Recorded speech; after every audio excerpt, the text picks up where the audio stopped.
అరుదైన వ్యాధితో పోరాడుతున్న 11 నెలల చిన్నారి పునర్విక ప్రాణాలు కాపాడేందుకు 2 తెలుగు రాష్ట్రాల ప్రజలు ఏకమయ్యారు. సోషల్ మీడియా వేదికగా ఒక మహాయజ్ఞంలా సాగిన క్రౌడ్ ఫండింగ్ విజయవంతమైంది. ఇన్‌స్టాగ్రామ్, ఫేస్‌బుక్, యూట్యూబ్‌ల ద్వారా చిన్నారి పరిస్థితిని వివరిస్తూ క్యాంపెయిన్ ప్రారంభించారు. ముఖ్యంగా ట్రావెల్ విత్ జగదీష్ అనే ఇన్‌ఫ్లుయెన్సర్ ఒక్కరే ₹1,50,00,000 పైగా సేకరించారు. ప్రజల నుంచి మొత్తం ₹8.5 కోట్ల పైగా విరాళాలు అందగా ప్రభుత్వ సాయంతో కలిపి చికిత్సకు కావాల్సిన నిధులు సమకూరాయి. చిన్నారి చికిత్సకు అవసరమైన భారీ మొత్తం సమకూరడంతో ఇకపై ఎవరూ విరాళాలు పంపవద్దని పాప తండ్రి సురేష్ కుమార్ వీడియో ద్వారా విజ్ఞప్తి చేశారు. తన కుమార్తెకు సాయం చేసిన ప్రతి ఒక్కరికి ఆయన హృదయపూర్వక ధన్యవాదాలు తెలిపారు. ప్రస్తుతం పాప ఆసుపత్రిలో ఉందని, 4-5 రోజుల్లో ఆమె ఆరోగ్యం, చికిత్స వివరాలపై పూర్తి అప్డేట్ ఇస్తానని సురేష్ తెలిపారు. టోటల్ అమౌంట్ వచ్చేసి ఇప్పటిదాకా పాప దగ్గరికి చేరిన అమౌంట్ అంటే ఫండింగ్ మా దగ్గర కానీ పాప దగ్గర కానీ ఉన్న అమౌంట్ వచ్చేసి 8,53,29,500.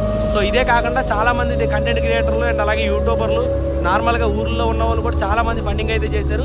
సో అన్ని ఏరియాలకి తిరిగి ఒక ఇనిషియేటివ్ తీసుకొని అందరి దగ్గర ఉన్న అమౌంట్ అంతా కూడా కలెక్ట్ చేయాల్సిన ప్రాసెస్ ఉంది. సో ఇప్పుడైతే కొత్తగా ఎవరు కూడా డొనేషన్స్ అయితే ఇవ్వద్దు. సో ఈ రోజు ఎవరెవరి దగ్గరికి వెళ్తాను, ఎక్కడెక్కడ తిరుగుతాను ఏంటనేది నెక్స్ట్ వీడియోలో అప్డేట్ ఇస్తాను.